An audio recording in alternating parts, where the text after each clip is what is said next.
So, in this lesson, we are going to introduce a different form for graphing quadratics, just like lines had different forms. So the most common equation for graphing a line is slope-intercept form, y equals mx plus b. When we were investigating lines first semester, I introduced to you that there are other ways to graph lines. You can use point-slope form, or a different form that we use was Bruin point slope, where you just solve for y.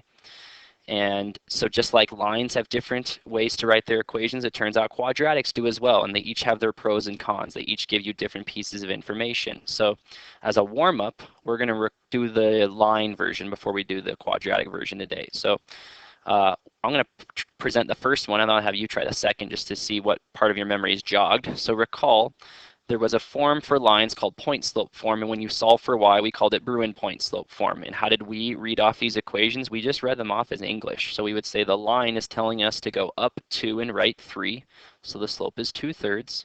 And we do that for every x, and then this subtract meant the word past. For every x past 4, and then up 3 is our starting y coordinate value. So it says from the point 4, 3, go up 2, right 3, go up 2, right 3, and you can keep doing that, and you'll be able to graph a line. This is how we communicated the starting point for every x past 4 and up 3. So that subtract language was the word past. Can you recall, try this one, what was it when there was a plus? Do you remember how that worked? So pause the video now, unpause it once you've given it a try, and you want to see what the answer is. So pause the video now, please. Again, when we are graphing lines, the slope of this line would say that we go down 1 and right 5 since it's negative, so the slope is down 1, right 5 for every x, and this was past a negative 2. Is x minus a negative 2? So that means my x coordinate is negative 2. I actually need to go to the left 2 and then start down 1. So we need this minus in there to communicate the word past. If it was a plus, it was because we simplified past a negative. That was how we justified it, is we used English as our guide. Now we're going to do essentially the quadratic form of that today. In a prior day, I asked you to look through a Desmos investigation on graphing quadratics in this new type of form. This is kind of like the Bruin form for quadratics, and it's called Vertex form. It's called Vertex form because it clearly shows you where the vertex is when you are looking at the equation. So what's the giveaway that something is in vertex form? If you have a squared item in parentheses, then you're going to have it vertex form. It needs to be able to be written in this form is what the book would say. It looks like this: a times parenthesis x minus h parentheses squared plus k. H and k are going to be the coordinates of my vertex, it turns out. X is my variable for my x coordinate of the point I'm talking about. A is my steepness factor again. Let's go and look at what that little investigation you did prior and looked at. So we're going to summarize what you found. So what roles do A, H, and K play? Well, let's look. A affects the steepness. As A gets bigger, the graph gets steeper. If A is in between 0 and 1, the graph gets wider. And if A goes negative, it's upside down. So let's summarize that in this little table here. What role does A play? A is the steepness factor. We might say something like if the absolute value of A, so I'm putting parentheses because it could be negative, but if the absolute value of A is bigger than 1, the graph gets steeper, narrower, thinner, however you want to describe it. If the absolute value of A is in between 0 and 1, that was this case right here, right there, it's in between 0 and 1. Look, A is 0.3, the graph isn't as steep as the original shown in blue. It's wider. And then the very last thing is if A is negative, the graph is going to open downward. So if A is less than 0, if it's negative, the graph opens down. That's the role that A plays. A is what I like to call the steepness factor. It's like the slope, but you cannot say it is the slope because slope is only for lines. It plays a similar role, though, that slope did before. So that's what A does. Now let's look at what H does. Oh, let's say A, but one, come on. There we go. Now let's alter H. Let's look. When H is positive, it's going to move the graph to the left. There's a couple of reasons why. The reason is because imagine, if if this was plus 3 in here, what value for x would I need in order to make this thing be 0? I'd need a negative 3. I would need x to be negative 3 to undo this plus 3 in order to get an x-intercept. Another reason is because of that past language. How did this become a plus 3? Because it was past a negative 3. So if you have a plus, it's going to end up shifting the graph to the left. If you have a minus, it'd be past 3 or past 4, it'll shift the graph to the right. If you have a minus 4 in there, the only value for x that will make that be an x-intercept would be positive for x. So a negative, so a subtract will shift it to the right, and a plus will shift it to the left. So let's put some examples to summarize. Let's say we had the following graph. So h shifts the graph left and right. Example, let's say I had y equals x minus 4 squared. That's going to shift graph right 4, past 4. The other one, y equals x, let's say it was plus 5 squared. That's going to shift graph left 5, past a negative, left 5, or you could think x would have to be a negative 5 in order to make that thing be 0, to be an x-intercept, to be the x-coordinate of that vertex, and so that's why it's going to shift it left 5. Just like in Bruin point slope, this past language, when it was a minus, it actually made the x-coordinate 4, past 4. When it was a plus, it made the graph go left, past a negative. Last thing is k. What does k play? Well, you can probably guess. If h did it left and right, k is going to move it up and down. And k just actually respects the sign. If it's positive, moves the graph up. If it's negative, it'll move the graph down. So that's the role that k plays. When k is positive, moves the graph up. When k is negative, it moves the graph down. So let's put examples for this one as well. Let's say y equals x squared minus 4. That will shift graph down 4. The reason why is this 4 is outside the parenthesis. There is no parentheses. If it's inside the parenthesis, that will go left and right because it's affecting the inputs. If it's outside and there is no parentheses, then that's going to affect the outputs, which is the y values. Y equals x squared plus 5 will shift graph up 5. And that's kind of all of our keys. A will affect the steepness, H will shift the graph left and right, K will shift the graph up and down. Let's just look at some examples of equations written in vertex form. This is in vertex form. I've given you the graph here.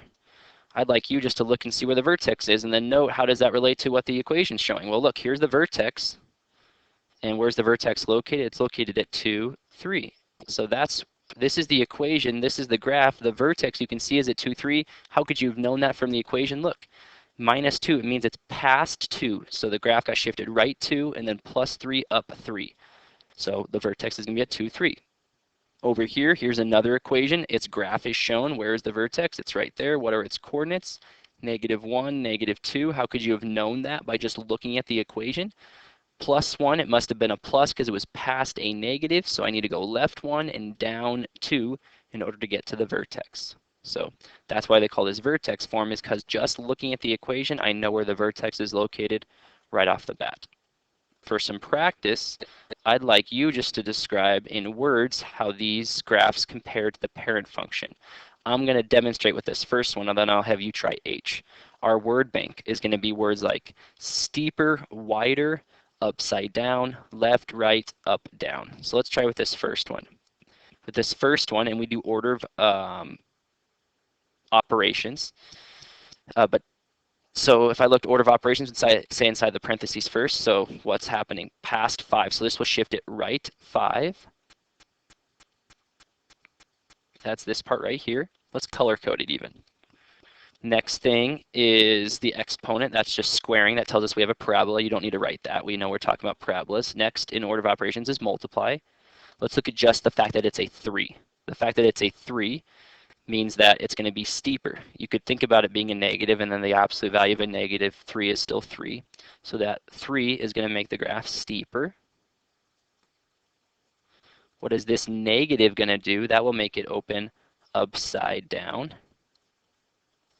And then the last thing in order of operations is add, subtract, so that's why this part will be the last. Transformation is what this is called. They'll move the graph up 7. That's what I'm talking about, just using words. We'll graph it here in a moment, but I want you to just use words. So can you do the second one just like we did the first one? Can you say all of the ways that it's compares to the parent function, that y equals or f of x equals x squared? So pause the video now. Unpause it once you've given it a chance. Okay, here we go. X plus 3, because it's a plus, it must be past a negative, so that's going to shift the graph left 3. This is a 1/2, so that's going to make the graph wider. Because it's a positive, you can say if you'd like to that it's going to, it's plus out front, so right there. It's going to open up, so open upwards. And then the very last one is this. It will move the graph up 4. That's all of the ways you could describe how that graph compares to the parent function. Now we're going to actually start to graph them. The last thing that we need to do is just point out how does that steepness factor work precisely. So we're going to just focus on A. We know what H and K do, left, right, up, down.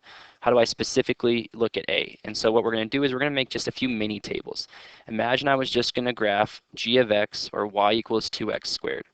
I'm just going to go from -1 to +1 just so you see what's going on here. The easiest point to plug in at first is probably 0. Let's just put 0 in there. If I put 0 in there for x, 2 times 0 is 0. If I put 1 in there for x, 1 squared is 1, and 1 times 2 is 2. If I put -1 in there for x, -1 squared is also 1, and 1 times 2 is 2. And if I plot the points, I'll get 0, 0, 1, 2, and -1, 2. And then my graph looks like that. So how could I just use the steepness factor from the get-go? The steepness factor tells me from the vertex, which is going to be 0, 0 in this case, I can just go up 2 and right 1 because that's the steepness factor. And I'll get 1 point to the right, but be aware I can only do that once. I cannot keep doing that and get more points, because if I kept going up 2 and right 1, up 2 and right 1, I'd make a straight line, but these actually curve. So I can only do that for 1 point to the right. Once I have this point, I can just mirror image him over here and get his buddy on the other side. So that's how 2 would work. What if it was negative? It's going to work the same. If I put 0 in there for x, 0 times -3 is still 0. If I put 1 in there for x, 1 squared is 1, 1 times -3 is -3. Put -1 in there for x, -1 squared is still 1, 1 times -3 is -3. If I plot my points, 0, 0, 1, -3, I already have the right side. I know the mirror image is going to be right there because -1, -3. How could I have used that steepness factor? From the vertex, I could just simply go down 3 and right 1 because my steepness factor is -3 over 1.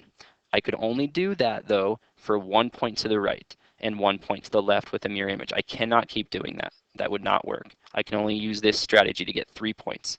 I'll know where the vertex is by looking at the original equation. I get 1 point to the right, and I get the mirror image on the left. So I'll get 3 points, but that's good enough for a beginning sketch, which is our goal right now. Let's try one from the beginning. These go really quick now that we have all this foundation. First step is to pick out the vertex. If I look, this vertex is going to be located so it's past a 5 and up 4. So the vertex is going to be at 5, 4, right there. Now I'm going to use this steepness factor of -3 to get 1 point to the right and then the mirror image on the left. So it means since a is equal to -3, I can go down 1, 2, 3, and then right 1, and I'll get 1 point to the right. Once I have 1 point to the right, I'm going to get the mirror image on the left-hand side, and I'm done. That's it. Be aware, what does vertex form not tell you? It does not tell you the y-intercept. In order to get the y-intercept, I would have to expand and multiply this out. It does not tell me where the x-intercepts are. In order to get the x-intercepts, I'd have to multiply this all out and then see if it was factorable. So the benefit of vertex form is it really quickly tells you where the vertex is. The downside is it doesn't tell you where the y-intercept or the x-intercepts are. So that's the give and the take of this type of form. Let's try one more, then I'll have you try. Pick out the vertex and plot it. So first off, this is past a -2. This is really, if I were to write it out, it looks like this. for x past a negative 2 squared minus 1. This is going to go left 2 and then down 1. You could ask yourself, what would x have to be in order to make this be 0? Because that's going to be the x-coordinate of your vertex. That would need to be negative 2. It's got to go left 2. So left 2 and down 1. My vertex is located right there. And then I use the a, and I chose this one because it doesn't look like there's an a, but there really is. It's a 1. So it's like 1 over 1. I can go up 1 and right 1. And I'll have half of my graph. I know it looks like that. And then I go up 1, left 1 to get the mirror image. And I get that. And so vertex form, done. Doesn't take much time. I'd like you to try with this one. Can you plot the vertex, use that steepness factor to get 1 point to the right, 1 point to the left of the vertex, and then sketch the graph. So pause the video now, unpause it once you've had a chance to try and want to see the answer. Okay, here we go. The vertex would be located past 6 and down 4. So 6, negative 4, right there is the vertex. The steepness factor A is equal to 3, so I can go up 1, 2, 3, and right 1. And I have the right side. And then, let's zoom it in, it's tough to see here. I get the mirror image, up 3, left 1 on the other side. Sketch it in, and I'm done.